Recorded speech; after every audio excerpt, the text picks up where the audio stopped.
বাইরে প্রচণ্ড ঝড় বৃষ্টি ও বজ্রপাত হচ্ছে। একটি ভাঙা কুঁড়ে ঘরের ভেতর করুণা প্রসব বেদনায় ছটফট করছে। একটু পর একটি সদ্যজাত শিশুর কান্নার আওয়াজ শোনা যায়। ওরে আমার সোনা মেয়ে রে, কত সুন্দর দেখতে হয়েছে মেয়েটা, একদম যেন স্বর্গের পরী। ভগবান আমার সোনার ওপরে যেন কারো নজর না লাগে। ওরে আমার সোনা মেয়ে রে। ঠিক তখনই ঘরের দরজা লাথি মেরে খোলে ভৈরব। তার চোখে মুখে লোভ আর উত্তেজনা। কি গো করুণা, আমাদের কি ছেলে হয়েছে? আমি তো সকাল থেকেই ভগবানের কাছে একটাই প্রার্থনা করে চলেছি, যেন আমাদের বংশে একটা ছেলে সন্তান আসে। বলো না গো, কি হয়েছে? না গো, ছেলে নয়, লক্ষ্মী এসেছে আমার ঘরে।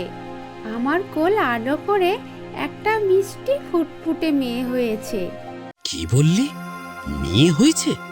তোকে আমি 1000 বার বারণ করেছিলাম না যে আমার শুধু ছেলে চাই?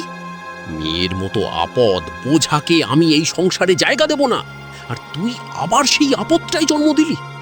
আমার এই মেয়ে চাই না, আমি একে এখনই শেষ করে দেব। হে, কি বলছো তুমি? ও তো আমাদেরই সন্তান, তোমার নিজের রক্ত।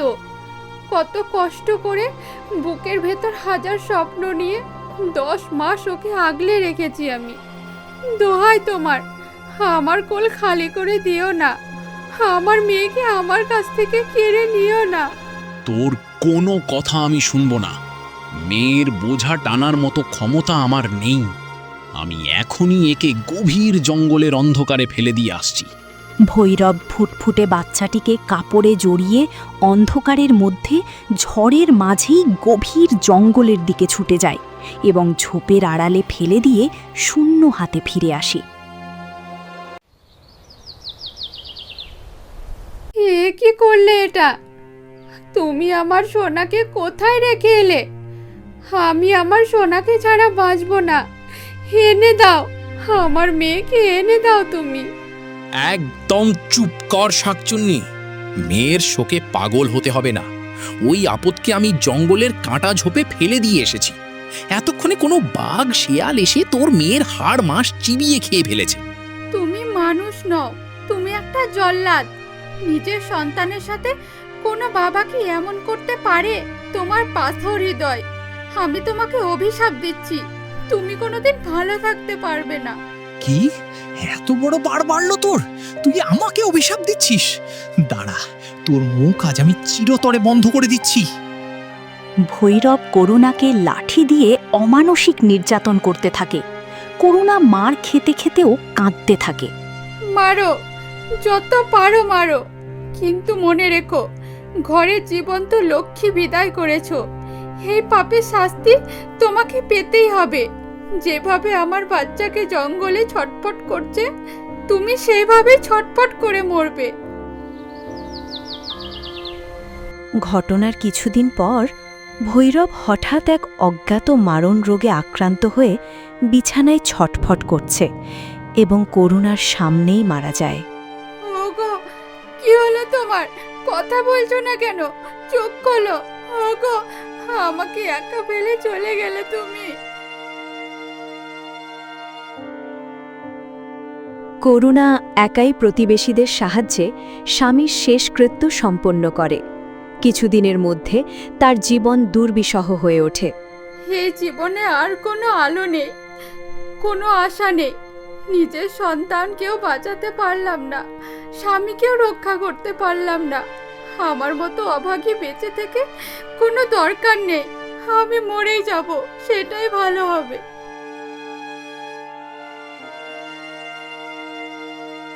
করুণা যেই পুকুরের জলে ঝাঁপ দিতে যাবে, তখনই পেছন থেকে এক বৃদ্ধা কুটিলা এসে তার হাত ধরে ফেলে। ওরে বাছা, এ কি পাপ কাজ করতে যাচ্ছিস? থাম। ছেড়ে দাও মা, আমাকে ছেড়ে দাও, মরতে দাও। আমার এই দুনিয়ায় কেউ নেই, কোনো অবলম্বন নেই। না আছে সন্তান, না আছে স্বামী। সুখে থাকার কোনো আশাই অবশিষ্ট নেই আমার। কাঁদিস না মা, মানুষের জীবন বড় অমূল্য। শোন, ঈশ্বর হয়তো তোকে ফিরিয়ে নেননি, কারণ তোর ভাগ্যে অন্য কিছু লেখা আছে।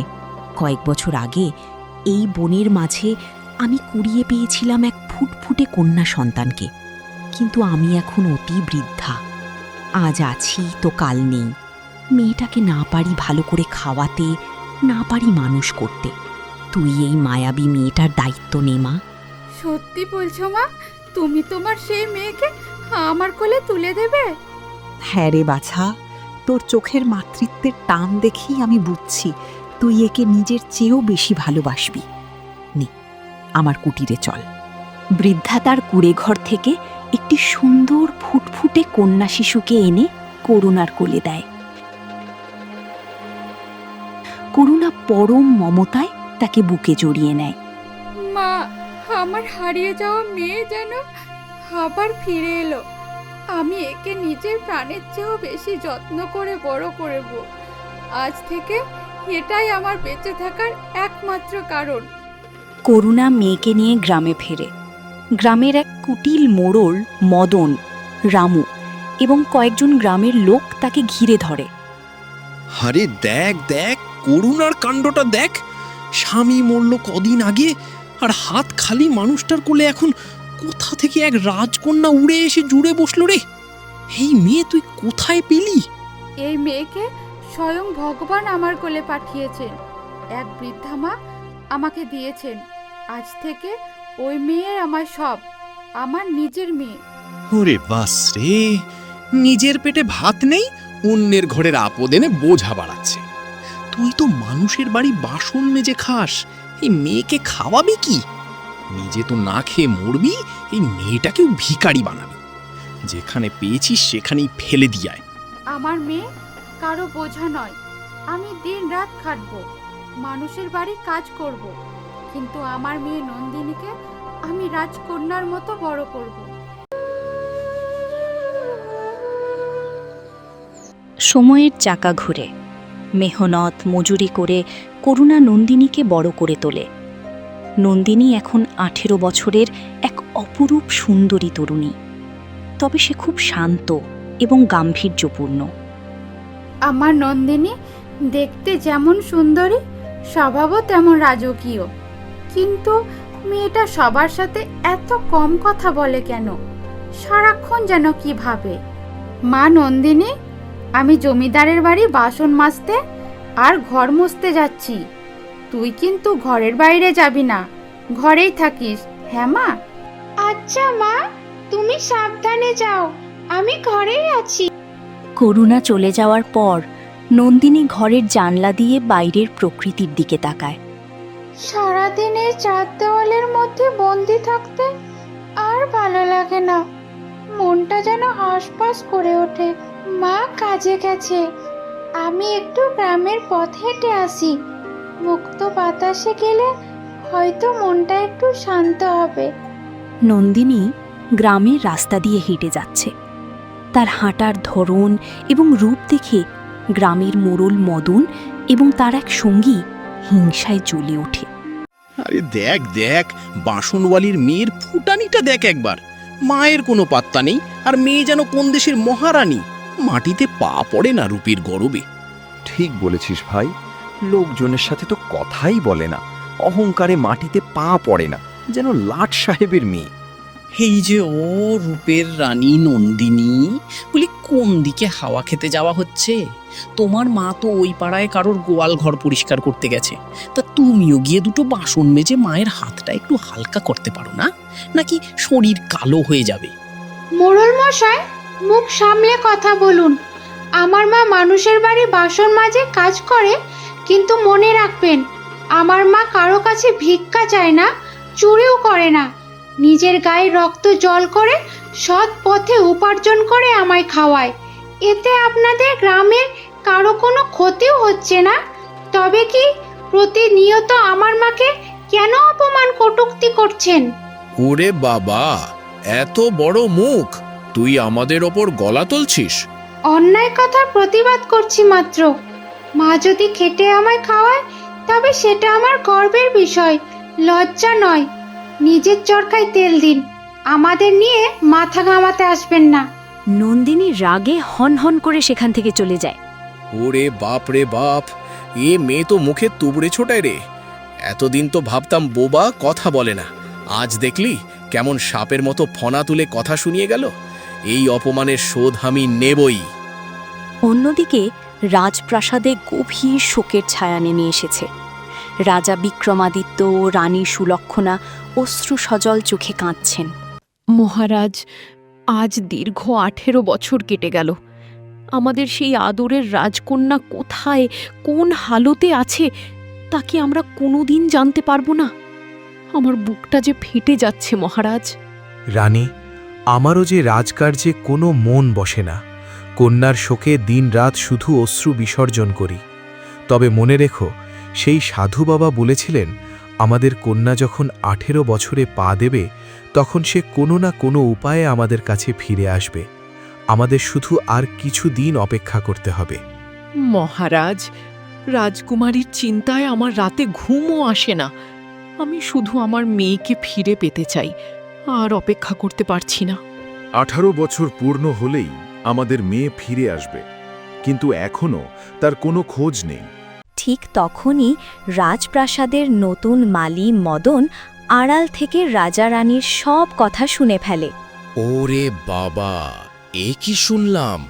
মহারাজের রাজকন্যা নাকি 18 বছর আগে হারিয়ে গেছে, আর করুণা ওই কুড়িয়ে পাওয়া মেয়ে নন্দিনীর বয়সও তো এখন 18।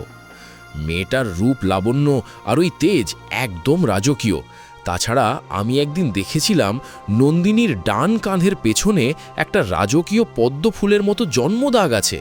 তার মানে ওই বাসনওয়ালির মেয়েই হলো আসল রাজকন্যা। বাহ, এটাই সুযোগ। ওই মা মেয়ের ওপর প্রতিশোধও নেওয়া হবে, আর মহারাজের কাছ থেকে প্রচুর পুরস্কার আর মোহরও হাতিয়ে নিতে পারবো। মদন আর দেরি না করে সোজা রাজা রানীর সামনে গিয়ে দাঁড়ায়। দোহাই মহারাজ, দোহাই রানীমা, আপনাদের এই কান্নাকাটি আর দেখতে পারছি না। আমি জানি আপনাদের 18 বছরের হারিয়ে যাওয়া রাজকন্যা এখন কোথায় এবং কার কাছে বন্দী হয়ে আছে। কি বললি তুই? তুই জানিস আমার মেয়ে কোথায়? সত্যি বলছিস? ওরে মালি, তাড়াতাড়ি বল, আমার বুকের ধন, আমার রাজকন্যা কোথায় আছে? তাকে একবার দেখার জন্য আমাদের প্রাণ ছটফট করছে। আর অপেক্ষা করতে পারছি না। বল, আমার মেয়ে কোথায়? মহারাজ, আমাদের গ্রামের নন্দিনী নামে এক মেয়ে আছে। তাকে দেখলেই মনে হয় যেন কোনো রাজপরিবারের কন্যা। তার চাল চলন, রূপ আর কাঁধের সেই রাজচিহ্ন সবকিছুই বলে দেয় সে সাধারণ কেউ নয়। আমার বিশ্বাস সেও আপনার হারিয়ে যাওয়া রাজকুমারী। কি বলছো? তাহলে সেই মেয়েই আমার হারিয়ে যাওয়া রাজকুমারী, রানী সুলক্ষণা। আমি এখন পাশের রাজ্যে গুরুত্বপূর্ণ কাজে যাচ্ছি, তাই তুমি সৈন্যদের নিয়ে গিয়ে আমাদের মেয়েকে সম্মানের সঙ্গে রাজপ্রাসাদে নিয়ে এসো। আমার রাজকুমারী আর কোনো সাধারণ কুঁড়ে ঘরে নয়, এই রাজপ্রাসাদেই থাকবে। রানী সৈন্যদের নিয়ে করুণার কুঁড়ে ঘরে পৌঁছালেন। ওরে আমার মা রে, এত বছর পর তোকে খুঁজে পেলাম। তুই ভাঙা কুঁড়ে ঘরে এক বাসনওয়ালির কাছে ভিখারির মতো জীবন কাটাচ্ছিস। চল মা, তুই এই রাজ্যের রাজকন্যা। রাজপ্রাসাদ তোর অপেক্ষায় ফাঁকা পড়ে আছে। হে কি বলছেন রানীমা? ও আমার মেয়ে, আমার সোনা। আমি ওকে নিজের বুকে দুধ খাইয়ে মানুষ করেছি, মানুষের বাড়ি বাসন মেজে বড় করেছি। ও কোনো রাজকন্যা নয়, ও আমার নন্দিনী। ওকে আমার থেকে কেড়ে নেবেন না, দোহাই আপনার। মুখ সামলে কথা বলিস, ছোট লোক মহিলা। আমি এই দেশের রানী। 18 বছর আগে এক তান্ত্রিকের অভিশাপ থেকে বাঁচাতে আমরা আমাদের একমাত্র কন্যাকে প্রাসাদ থেকে দূরে রেখেছিলাম। আজ সময় পূর্ণ হয়েছে, তাই আমরা আমাদের রক্তকে ফিরিয়ে নিয়ে যাচ্ছি। তুই যদি মাঝখানে আসিস তবে তোকে কারাগারে বন্দি করব। মা, না না, করুণা দেবী, তুমি এতদিন আমায় সত্যিটা কেন জানাওনি? তুমি আমার একটা ভিখারির মতো জীবনে আটকে রেখেছিলে, অথচ আমি এই দেশেরই রাজকন্যা। এ কি কথা বলছিস রে মা? আমি তোকে কখনো নিজের চেয়ে কম ভালোবাসিনি রে মা। তুই আমায় ছেড়ে চলে যাবি? হ্যাঁ হ্যাঁ, আমি যাবই। একটা কাজের মেয়ে হয়ে বেঁচে থাকার চেয়ে রাজপ্রাসাদের রানী হওয়া অনেক ভালো। ভগবানকে অনেক অনেক ধন্যবাদ যে এই দরিদ্র নরক থেকে আমাকে মুক্তি দিচ্ছে। খবরদার, তোমার ওই নোংরা হাত দিয়ে আমাকে স্পর্শ করবে না। ছেড়ে দাও বলছি। নন্দিনী করুণাকে ধাক্কা দিয়ে ফেলে দেয়। করুণা মাটিতে পড়ে যায়। নন্দিনী রানীর সাথে রাজপ্রাসাদের দিকে রওনা দেয়। দেখলে তো করুণা, রক্তের টান বলে কথা। তুই যত যাই করিস, অন্যের ছা কখনো নিজের হয় না।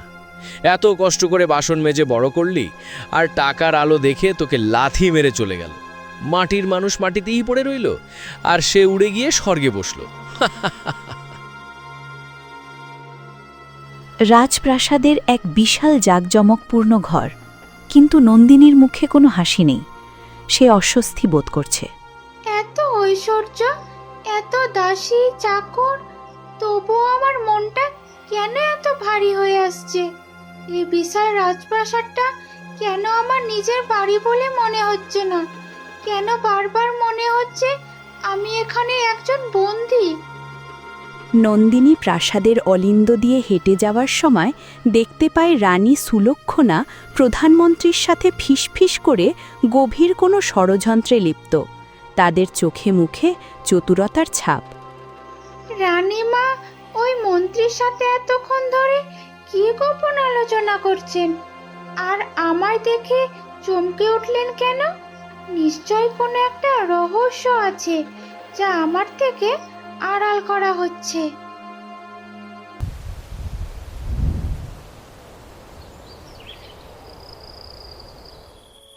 পরদিন সকালে রাজা বিক্রমাদিত্য দরবারে ফিরে আসেন এবং নন্দিনীর ঘরে যান।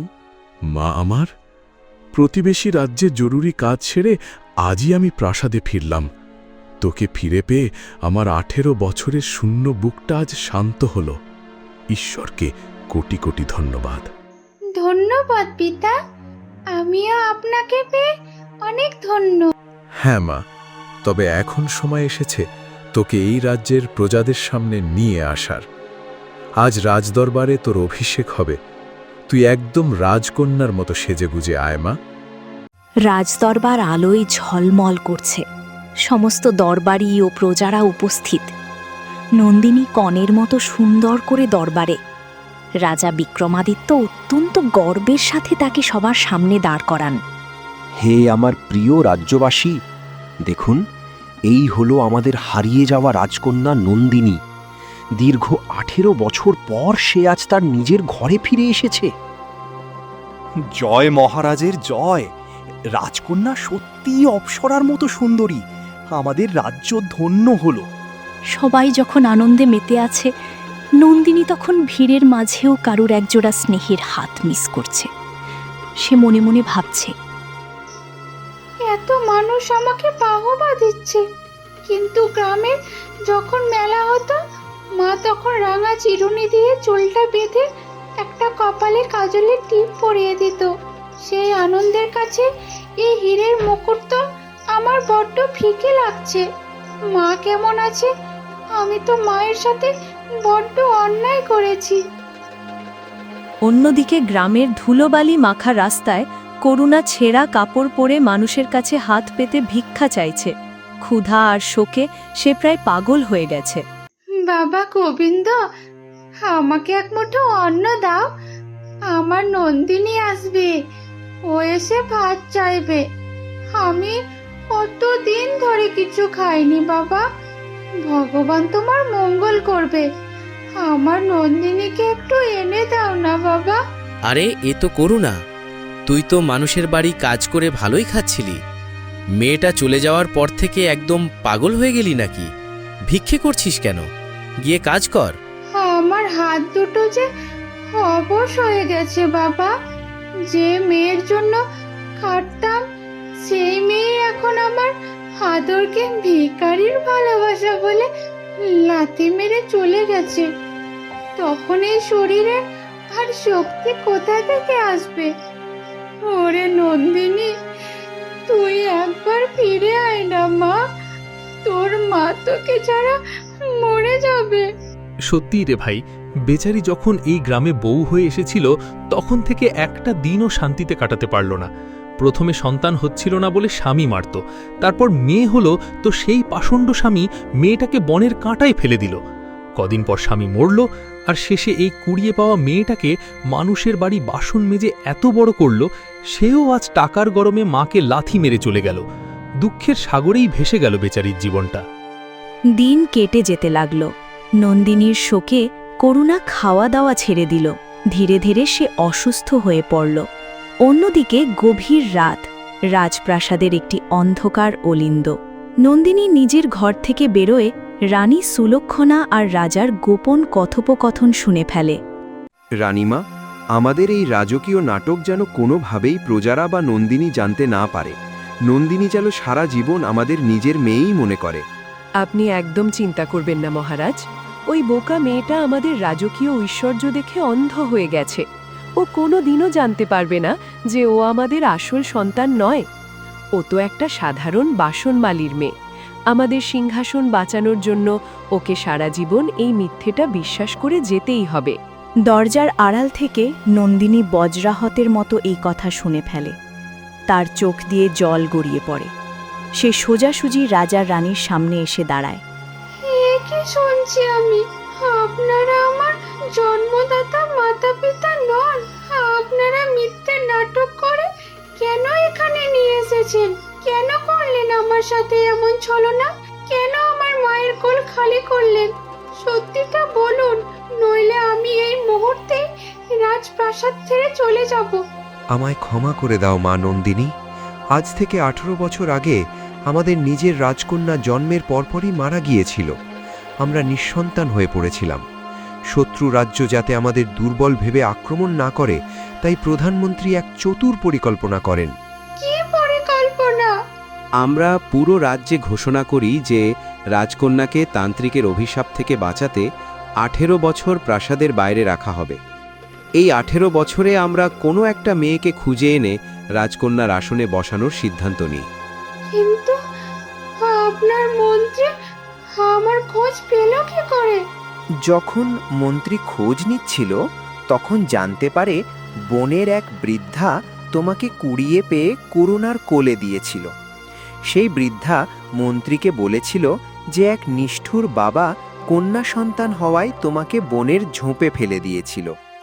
মন্ত্রী সেই বাবার পরিচয় খুঁজতে গিয়ে জানতে পারে সে আর কেউ নয়, করুণার নিজের স্বামী ভৈরব। তার মানে করুণাই আমার আসল জন্মদাত্রী মা ছিল, যাকে আমি অনাথ ভেবে, কাজের মেয়ে ভেবে লাথি মেরে চলে এসেছিলাম। সেই কি আমার নিজের মা? হে ভগবান, হে কি পাপ করলাম আমি! মা নন্দিনী, যেও না। তুমি চলে গেলে আমাদের রাজবংশের কি হবে? আমরা নিঃসন্তান হয়ে যাব। আপনাদের এই সিংহাসন আর সোনাদানা আপনাদের কাছে রাখুন। লোভের আগুনে অন্ধ হয়ে আমি আমার জ্যান্ত দেবীকে অপমান করেছি। আমার মায়ের স্নেহের কাছে আপনাদের এই রাজপ্রাসাদ একটা নরক। আমি এক মুহূর্ত এখানে থাকবো না। নন্দিনী পাগলের মতো ছুটে গ্রামের সেই ভাঙা কুড়ে ঘরে ফিরে আসে। মা, ও মা, তুমি কোথায় মা? দেখো, তোমার নন্দিনী ফিরে এসেছে। আমি আর কোনোদিন রাজপ্রাসাদে যাব না মা। জমিদারের বাড়ি কাজের থেকে ফিরে এসো মা। আমি আজ তোমার পা ধুয়ে দেব মা। কথা বলছো না কেন মা? কাকা, আমার মা কোথায়? মোড়লের বাড়ির কাজ সেরে কি মা এখনো ফেরেনি? আরে, এ তো আমাদের রাজ্যের রাজকুমারী। তা এখানে ধুলোমাখা গ্রামে কি করছেন রানীমা? আপনার পা নোংরা হয়ে যাবে তো। রাজপ্রাসাদে ফিরে যান। দোহাই আপনাদের, আমাকে এভাবে খোঁজা দেবেন না। আমি পাপ করেছি, আমার ভুল আমি বুঝতে পেরেছি। বলুন না, আমার মা কোথায়? যে মাকে তুই ভিখারি বলে লাথি মেরেছিলি, সে তোর শোকে পাগল হয়ে গেছে রে নন্দিনী। অনাহারে অর্ধাহারে দিন রাত তোর নাম জপতে জপতে সে আজ পুরোপুরি মানসিক ভারসাম্য হারিয়ে ফেলেছে। এখন সে গ্রামের রাস্তায় রাস্তায় পাগলের মতো তোকে খুঁজে বেড়ায়। না না, ভগবান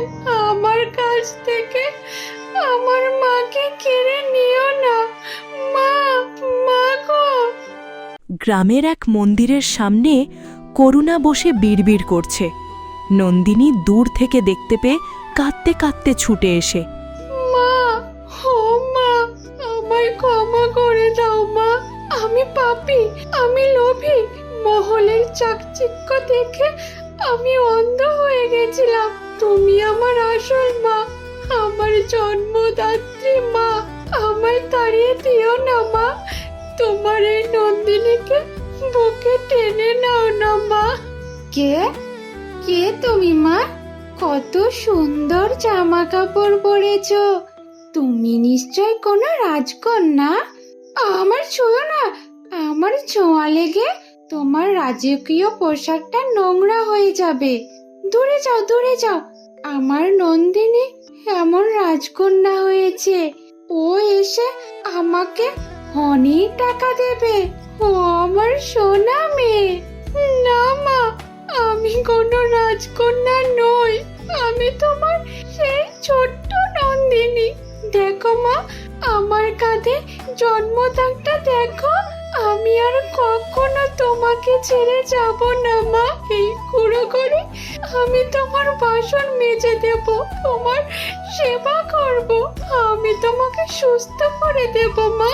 ঠিক তখনই রাজপ্রাসাদের মন্ত্রী সেখানে সৈন্যদের নিয়ে হাজির হয়।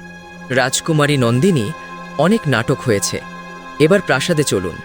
মহারাজের আদেশ অমান্য করবেন না। খবরদার মন্ত্রী, আর একটা পাও আগে বাড়াবেন না। এই রাজপ্রাসাদের লোভ দেখিয়ে আপনারা আর একটা মায়ের কোল খালি করেছেন, আমাকে পাপী বানিয়েছেন। যান, গিয়ে আপনাদের মহারাজকে বলে দিন এই নন্দিনী আর কোনোদিন রাজপ্রাসাদের চৌকাঠ ছোবে না। আমি আর আমার এই পাগল মায়ের চরণ থেকে সারা জীবন নিজের পাপের প্রায়শ্চিত্ত করব। বিদায় হয়ে যান এখান থেকে, চলে যান।